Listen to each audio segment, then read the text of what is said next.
Thank you for coming to the 2026 CASAS National Summer Institute and making it a huge success.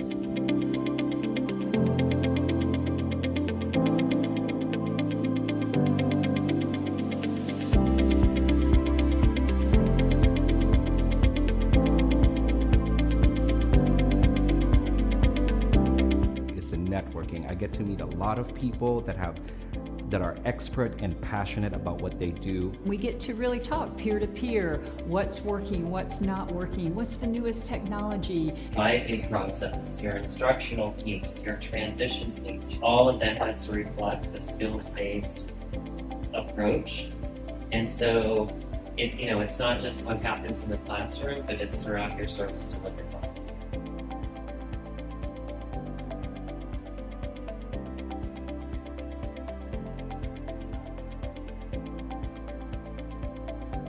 So I work with San Diego Workforce Partnership, and I'm here today presenting on the work that we're doing in San Diego County around behavioral health apprenticeships, how education providers with adult schools, community colleges can partner with local employers in their region, as well as their local workforce development board, to develop these apprenticeship programs that help build and strengthen talent pipelines.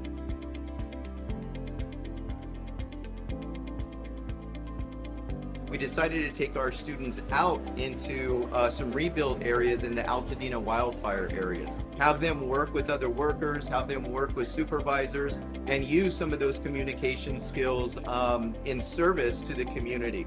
My favorite thing that happened is we had a student who was in this class, kind of here to explore, and she settled on CMA, the clinical medical assistant. A couple months later, I see her on campus wearing scrubs.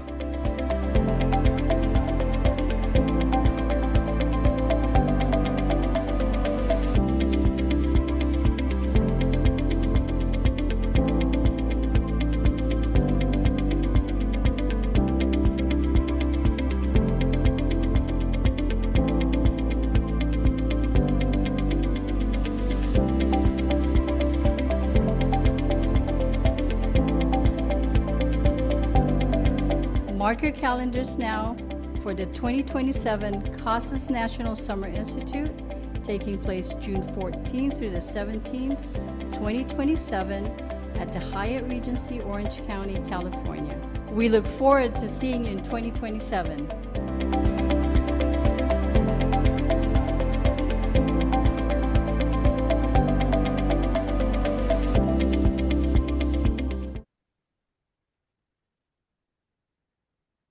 Hello, everyone. It's the top of the hour, and we're ready to begin.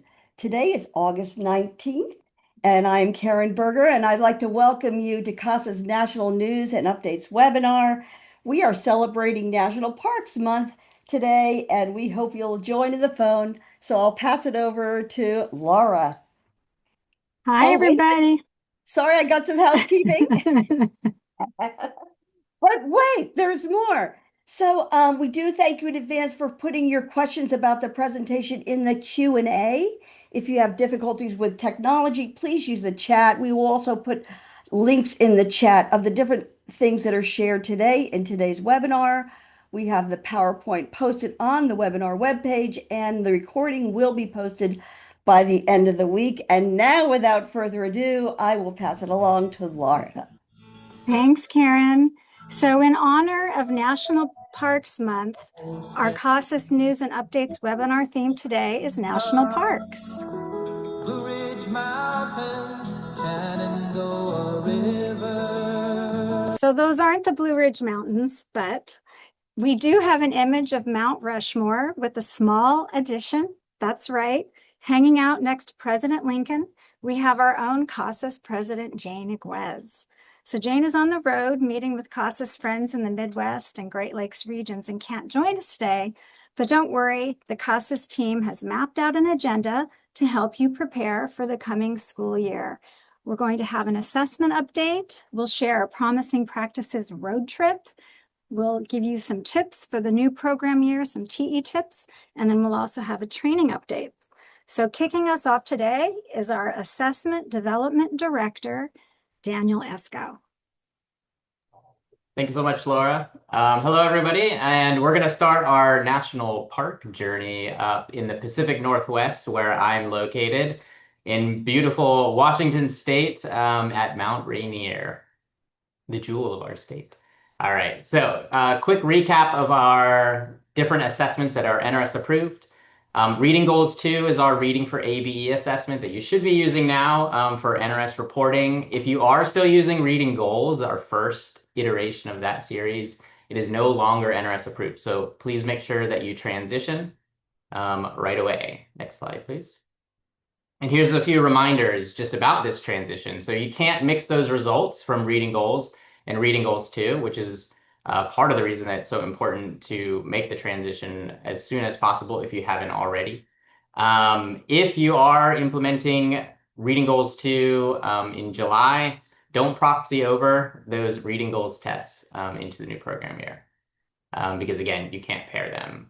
If you need to get rid of the paper materials that you may have, you can contact us about how to discard and shred them. And just a reminder that our WTUs and TEUs are not test specific, so you don't need to get any special units for the transition to Reading Goals 2. Okay, our math assessment for ABE is our Math Goals 2 series. That's approved until 2030. And then for our ESL assessments, we have reading steps and listening steps also approved through 2030 and available now. All right.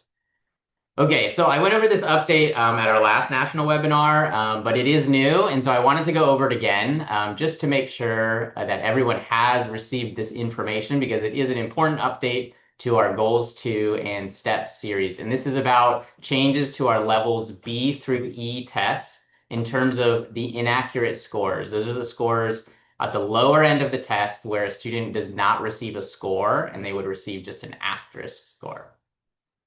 So what we've done in collaboration with Octave is made a modification to these tests at that lower end.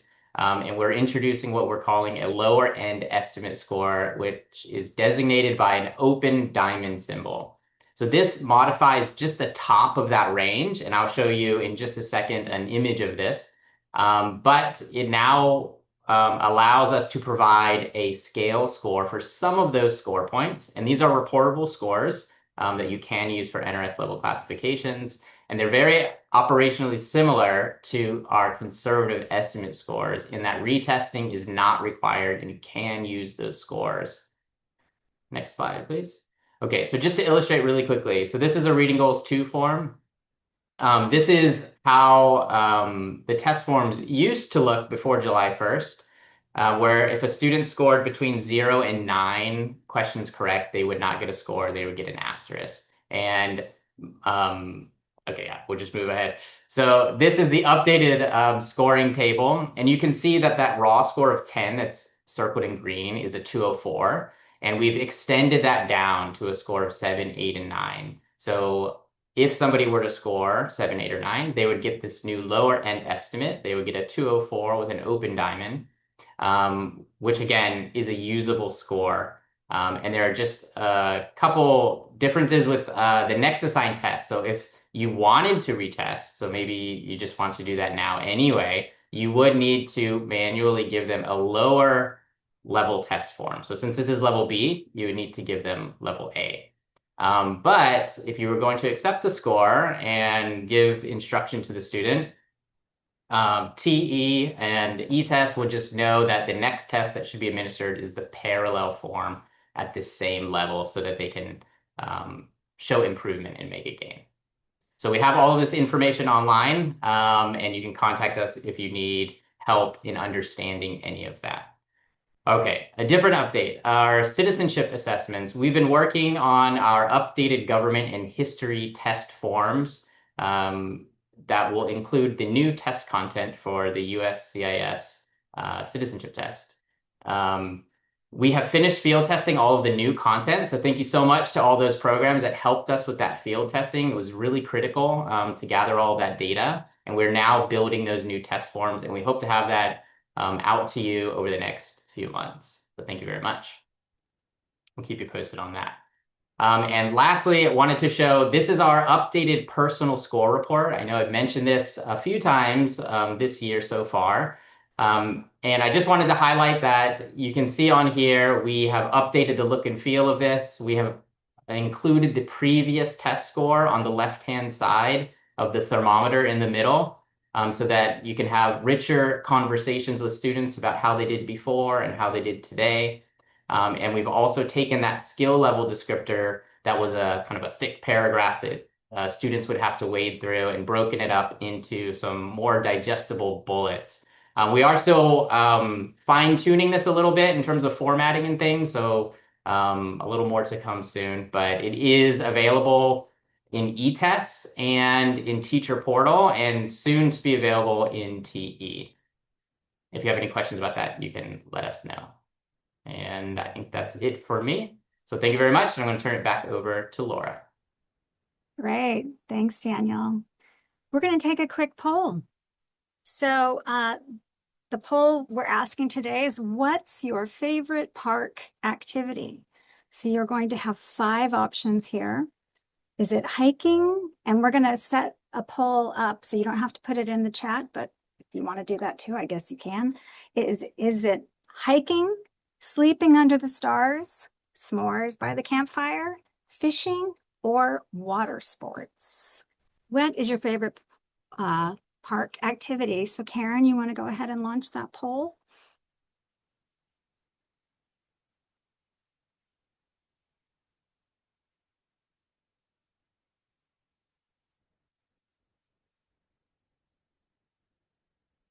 I don't know if anybody's answering here.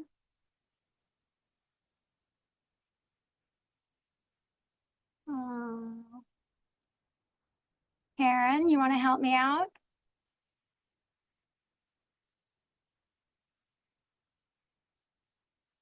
Maybe Christine. Yeah, sure. So we've got 193, 95 folks who have responded to the poll. Looks like hiking is our front runner right now, if this were a horse race or a hiking race. S'mores by the campfire definitely running a close second right now. Great. I would pick hiking. What about you, Christine? I got to tell you, sleeping under the stars in a hammock, as long as there are no bears or coyotes, I'm good. All right. Great. Thanks, everybody, for joining us in this little inclusion activity, theme-based activity today. You can tell we're kind of having a hard time letting go of a summer. Let's go ahead to the next slide.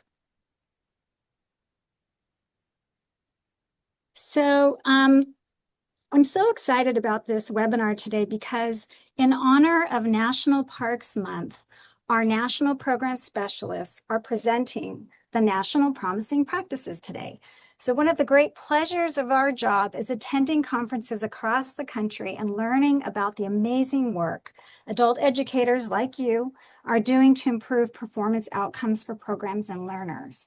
So from that learning, we developed a presentation called the National Promising Practices Road Trip.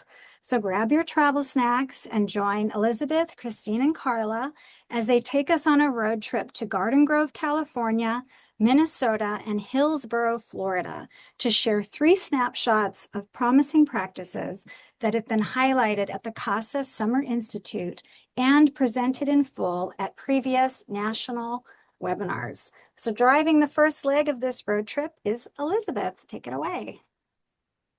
Thanks, Laura. For the first leg of our road trip, I picked Pinnacles National Park. It's one of my favorite national parks. And I saw some comparisons to the first promising practice that we're going to talk about in Garden Grove. Pinnacles is often overlooked in terms of our other beautiful national parks in California. Very similar to sometimes orientation day in our assessment process. One of the unique features of Pinnacles National Parks is that there is no road that connects both east and west entrances. So visitors are forced to really slow down and explore any aspect of the park by foot. And so I think that's also really resonated with me as we're talking about our orientation journey in adult ed. Um, Oftentimes, we don't have a very clear roadmap on what to do, and we often best learn from the networking practices and promising practices of other programs. So, as we go to Garden Grove, they gave a wonderful presentation about their student onboarding process. And for Garden Grove, for many years, they had really tried to compile all of the testing in one day. They decided to take it apart and put it into two separate days for their orientation. So, for their first day of orientation, the students are not tested. They're provided with a warm welcome. They get to meet staff, teachers, student ambassadors. They really are shown some of the resources that are going to be available as they join the Garden Grove community. And so they can really think before they appear for next day, am I ready for this commitment or not? So on the next day, they come to class again, or they come to school, they complete their CASAS tests, they log into their school email, they have a bit of assistance as they're using that student technology. And then on day 3, they begin their class. So for this orientation process at Garden Grove, it happens every week. They have translators that are available in multiple languages. I know specifically Spanish and Vietnamese. They have videos in multiple languages, and they have that technology support available to really make their students feel comfortable and welcomed.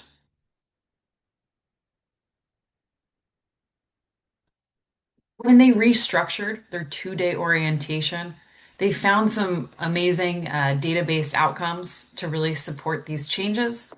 They said that of the students that they had, 100% felt welcomed at new student orientation, which really made all the difference as they were going through their programs. They saw an increase in attendance hours, and it also helped increase the number of participants that were actually joining and staying in their programs. This helped their program collect more Social Security numbers and see an increase in the EFL gains. So, because we're on a road trip, we are sending postcards because national parks are awesome and very beautiful. So, hi, friends, enjoying the California sunshine and palm trees here in Garden Grove, where adult students not only feel welcome from their very first day, but they also keep showing up and crushing those EFL gains. The juice is definitely worth the squeeze. And so we are driving out to Minnesota, where I'll turn it over to my colleague Christine Maines, who will take it from here. Thank you, Elizabeth. Take your nap. That's quite a haul from California to Minnesota. I'm going to be highlighting the Voyageurs National Park, which is absolutely one of the most breathtaking waterways of our national parks here in the US and the Northern American continent. This park actually borders Canada and crosses over into Canada. It's a beautiful place to catch a glimpse, as you see in this picture, of the most amazing northern lights. If you've never seen northern lights in person, I highly encourage you to do so. We took a high adventure up in the northern waterways region in Minnesota, and every night nobody wanted to go to sleep because it was absolutely breathtaking. The northern lights are really unique and really shift your perspective when you're looking at what's happening around you in the landscape. It's really representative of the Minnesota professional development program that they've developed for their support staff. You know, we often think about our support staff and forget that they are the first face, right? Often they're the first face in our programs for our participants. And it's really important for us to make sure they feel valued and that they're invested in. So Minnesota Adult Ed said, let's really shine a light on our support staff and provide them with some special professional development. They have a dedicated state team that is communicating on a regular basis and the thing that's great about that team is they are working with each other to help build capacity across their team so that whether they're having a virtual or an in-person regional or statewide PD offering, that they make sure that everybody's on the same page with messaging, and they work with the support staff to build that digital resiliency. And they're really focused on learning, distance learning, and innovation, and try to make sure that each support staff member understands the why behind the quality intake screening that they do. And they do a lot of joint training with their curriculum partners as well, so that the support staff know what's happening with the curriculum. So in case a student calls in and says, hey, I can't get into my application for my curriculum, they understand what the students are doing with their curriculum as well. So just a really positive model to look at how they're working with their support staff. They have an online portal that's designed specifically for their support staff where they can get a certification.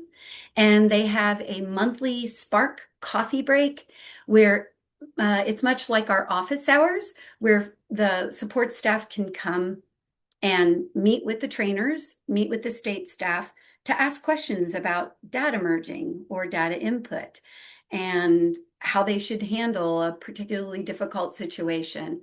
And as you see here, their support staff loves and feels valued for this type of PD. And they really appreciate that certification that they get that shows that they have built digital resilience and competencies. So I'm sending a postcard home to everybody here from the great state of Minnesota and the beautiful waterways of the national park. We didn't visit all 10,000 lakes, but it is true what they say about Minnesotans. They are so nice. Their adult ed support staff can't help but shine like the Northern Lights, thanks to the supportive professional development team. Coffee breaks with PD trainers, count us in, and pass the cream and sugar, please.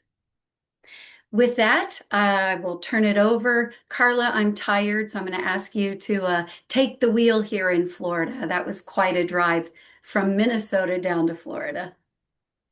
Well, thank you, Minnesota. Today, folks, we visited some beautiful national parks, but it's time to go to Florida. And we're going to stay here for a moment. The Florida has an amazing, promising practice that you will find highly replicable. But I want to talk to you a bit about the Everglades. Did you know that the Everglades is the only place in the world that has both American crocodiles and alligators in the same place? And you might be asking yourselves why. I had to look it up. The reason is because freshwater and saltwater mix, and that creates a really interesting environment for different environments or different ecosystems to flourish there. And honestly, I think that that's really a good metaphor for adult education because, as you know, our students are navigating different circumstances, different barriers, and adult programs have to adapt with them right away. And that's why I want us to look at Hillsborough County Public Schools post-test campaign. And take a look at this. They called their campaign Finish Strong. And I'll tell you why in just a moment. So once again, think about finish strong until the end of this talk because they did finish strong. I have a surprise for you at the end.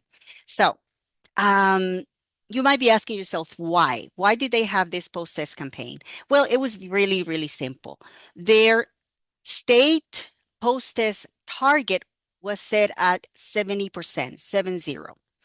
So Hillsborough said, we don't want students to feel like they have to check off a box, and we don't want this to sound as you must take your post-test. So what did they do? right? They changed the narrative around post-testing. And they went from you need to take this post-test to this assessment is a tool that's going to help you see how far you've come and where you are going. And how did they do that? Well, let's take a look at this slide. They build their post-test improvement plan around these four very clear pillars. The first one is, as you can see, post-test monitors. They needed to have folks that understood the post-testing and testing process. They needed to have these monitors understand not only the process, but also they were in charge of communicating the data to counselors, directors, teachers. So that was the role of the monitors. Number two, very important, get the students excited. They wanted to ensure that students had that positive outlook for post-testing. Number three, align training and expectations. Each person knew their role in the campaign, and this way they share accountability among different stakeholders. And fourth, and very important, monitor and respond regularly to post-test data. Why? Well, because they didn't want to just collect the data and put it in a drawer, right? So in the next slide, we're going to see what they created. This is very, very clever. They created these plug and play campaign materials and resources. And in the next few slides, you're going to see what kind of resources they used. And these are just few that they shared with us. They had these presentations for kickoff orientations, for student adult orientations. Right here, we see branding assets that they use with their social media. They had posters, they had certificates. And then the next slide, you're going to see my favorite, stickers. They had these I tested today stickers. Just like probably you wear when you go after you go voting, right? You get a sticker and you proudly wear it. But not only that, they created merch. Yes, because these t-shirts, right? Um, just are fun and students were very excited about getting their t-shirts. And you know, folks, once you print it on a t-shirt, it becomes official, right? Yeah, that's exactly why they did it. Now, on the next slide, you're going to see something really key because this is, I think, where the story gets really interesting.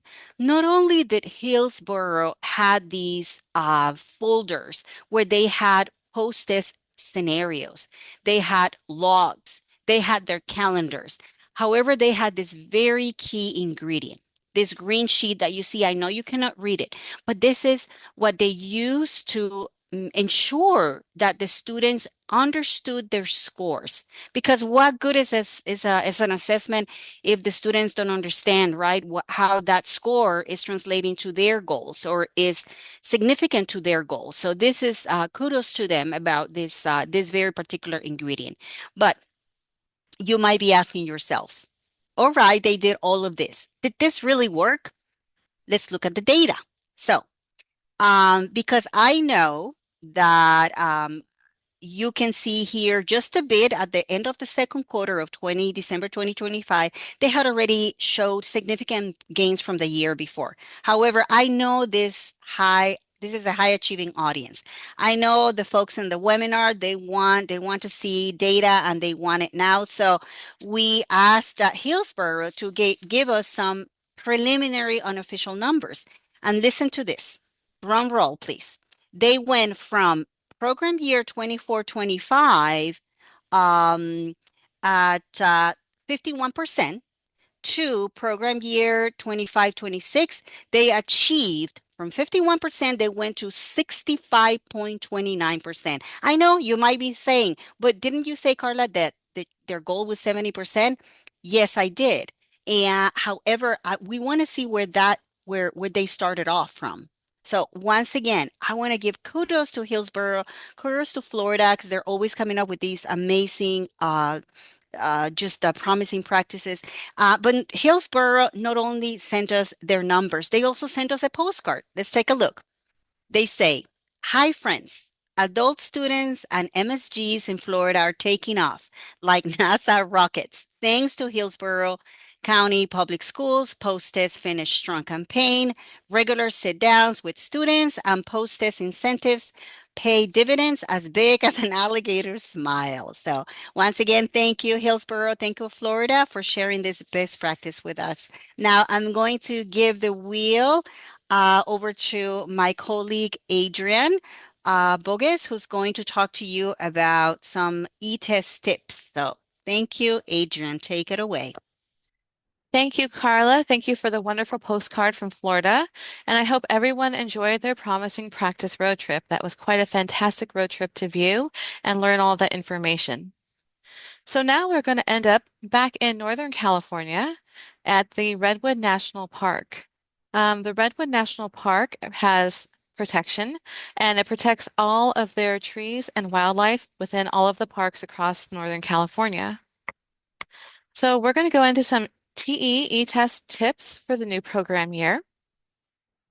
Tip number 1, check your campsite.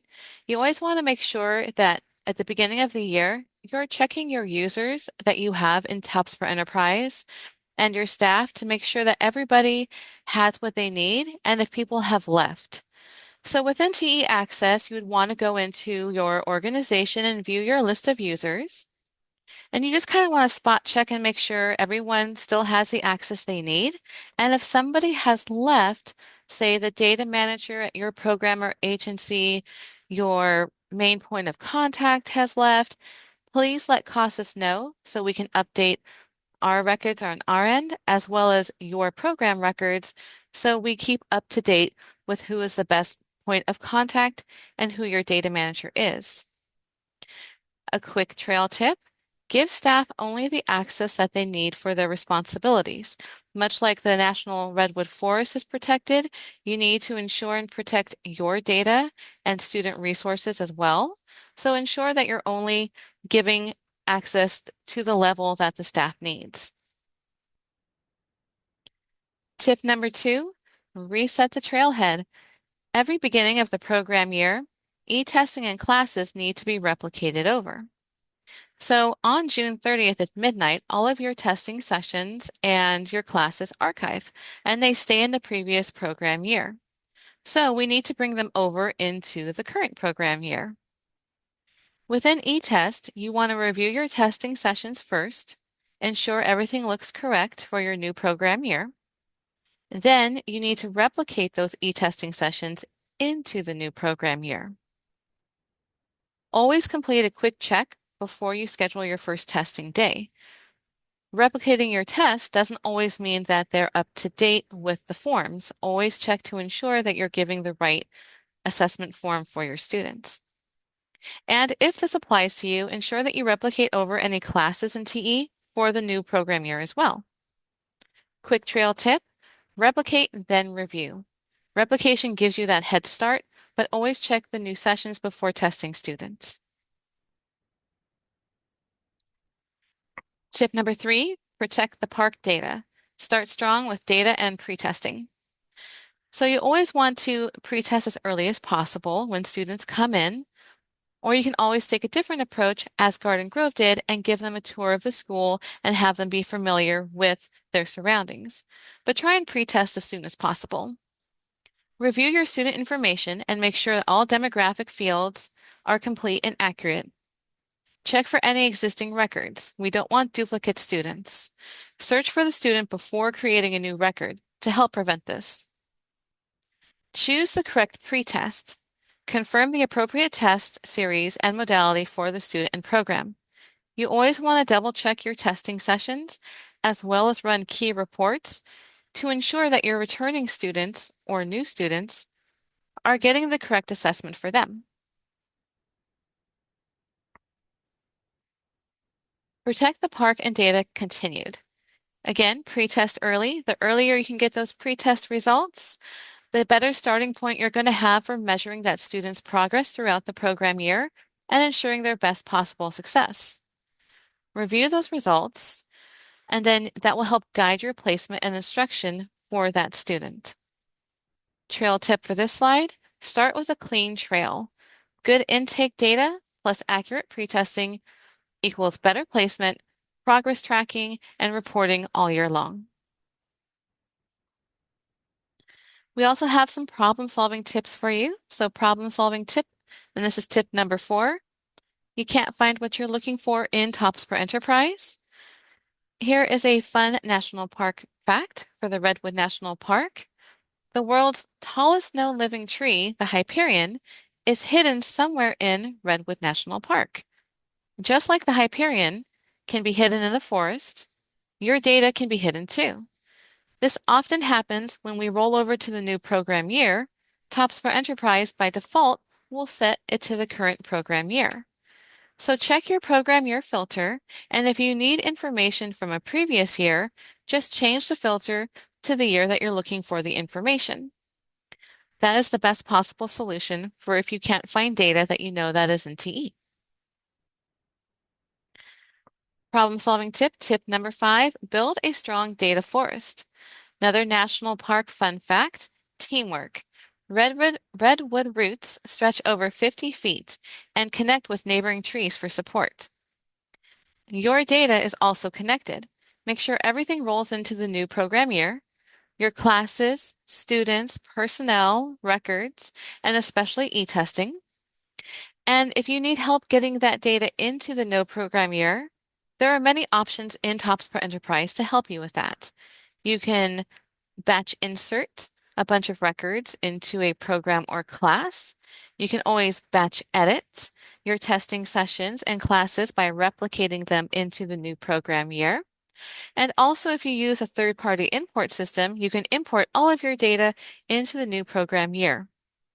The trail tip, before testing and reporting get into full swing, check that your classes, students, and other needed data are correct in the new program year. Strong roots plus connected data equals a healthier data forest and a better outcome for your program and students. And tip number 6, if you ever get this message when you're logging into e-testing or into TOPS for Enterprise, invalid data container, this is nothing wrong with your access. You still have your same user ID and credentials. It just means that you're probably on the wrong e-test website. So just verify that you're using the correct e-test website for your server, and this will allow you to bypass this problem. And on that note, I'm going to pass it back over to Christine. Thank you. Thanks, Adrian. Well, we're going back across the country from California and the Redwood Forest to the Acadia National Park. Fun fact, if you go to the Acadia National Park in the summer like I did with my family, do schedule yourself on the early morning hike up the Acadia Mountain. And the reason is because there's not a lot of cover. So you get hit by that sun in the afternoon, and that full sun kind of day leads into needing a lot of water. The Acadia National Park is one of our national treasures for sure. Much like the diverse Acadia National Park, they're constantly creating new maps and new trails. Just like the new maps and the new trails for the Acadia National Park as they discover new ways to move up the different mountains, we also have created some amazing new online courses. It's a double feature. Today, now playing, our new online courses are Starting Strong, TE Basics for Data Managers, and that CASAS e-test Proctor Remote Testing Certification. Let's look at both of them a little more in detail. 2 new training modules added this month. You all know that's a lot of work, so kudos to our team putting this new training together. Starting Strong TE Basics for Data Managers really provides those foundations to support TOPS Pro Enterprise and those basic functions. And the remote testing certification is required for all e-test proctors who will be starting and stopping testing sessions in a virtual environment. Of course, starting strong, the TE Basics is a remake of the old classic Introduction to TE. So if you've trekked through those previous online trainings, you're going to find this new Starting Strong TE Basics refreshing as a cool mountain stream. You'll hang out at the gym with our amazing tech support team members, Martha and Laurel, and you'll be building the necessary muscle in our new circuit training themed online course for TE Basics. Let's take a look at a few screenshots from the training. As you can see, the imaging and the multimedia interface is absolutely beautiful. See Martha in the middle here, and we've got Laurel up there directing all of the good lifting practices. What are the best practices in TE? And this brand new course includes dragging and dropping kettlebells to check for understanding. And of course, these screenshots can help you see what you're going to experience. It's a really fun training and a great way to either learn the basics for the first time or to refresh the what and the how and the why and the power of good data management in TE. And our second feature, which is our eTest Proctor remote testing certification. Just a reminder, this is required. You should complete eTest Proctor certification first, and then add the remote testing certification. As you all know, technology changes rapidly. So if you've been proctoring remote testing sessions for a while, you might learn some new tips and tricks in this new training. You'll want to get up to date with the new course. Let's take a look at some of the highlights from that training as well. You can see you'll get to have some fun checks for understanding where you click and choose and submit what is or is not an acceptable virtual remote testing in a remote testing environment. And then, of course, this is got lots of screenshots to show you what can be done, what to look for in a virtual environment. So a lot of really great tips that are exclusive to what it's like to administer a remote testing session. So after our double feature, we're getting lots of folks calling in saying, I can't see anything in the online training site. So just remember that our training site resets, the online training site resets every July 1st. So when you log into online training for the first time since July 1, you may be asked to update your profile. You may notice that there are no courses or certifications showing completed. No worries. It just means you haven't completed any courses since July 1. And you don't have to stress about it because you can find your training history from our homepage, the CASAS main website. Just log into your homepage, our homepage, click your name at the top of the page, and then scroll down so you can view your training history like you see here. Your certifications and the date that you finish the courses will show, and this acts kind of as a transcript. So we can't regenerate your certificates, but they were emailed to you in a PDF when you did finish the course. So you can check your email history for that. If you have any questions about this, you can always email training@casas.org, and we'll be happy to help you with that. So that being said, we'd like to hear from you.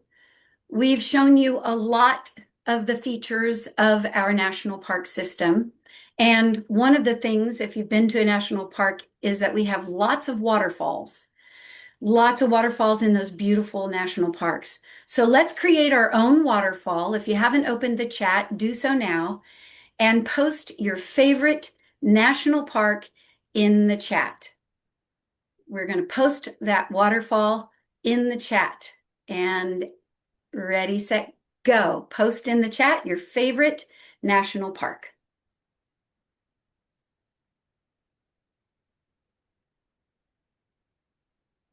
Let's see how many we can get.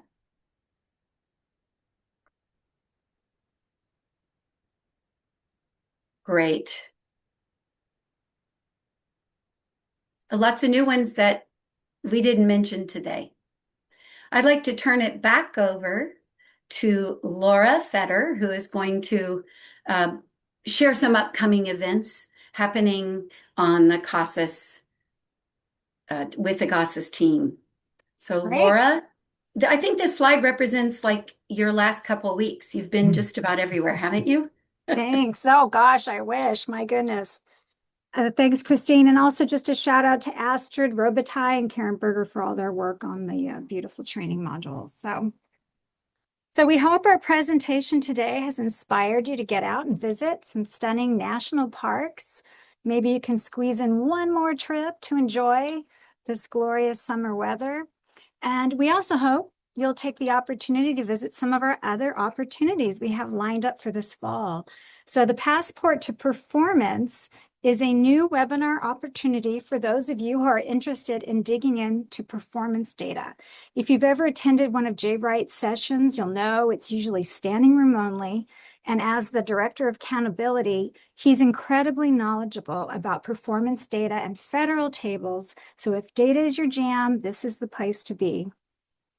Also this fall, CASAS is partnering with the National Association of Workforce Development Professionals, or NAWDP, to deliver a series of webinars entitled Keep the We in WIOA.